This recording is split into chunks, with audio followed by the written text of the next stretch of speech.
Bust operasyon ng Calpan Police Oriental Mindoro sa iba't ibang barangay sa nasabing lungsod. Kasama sa naaresto ang top 4 most wanted drug personality ng Calapan. May report si Lynn Cabrido.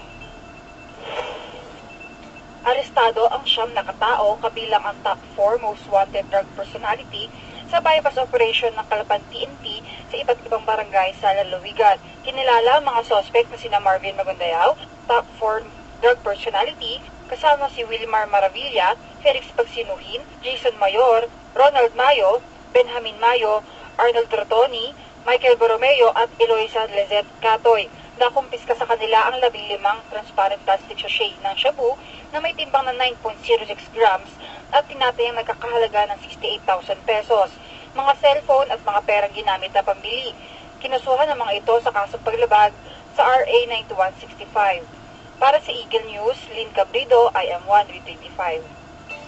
Arestado ang isang 29 anyos na lalaki matapos maaktuhang nagbebenta ng shabu. Ang hindi alam ng sospek, ang pulis pala na binibentahan niya o pulis pala ang binibentahan nito ng illegal na droga. May report sa Esal Bulanadi.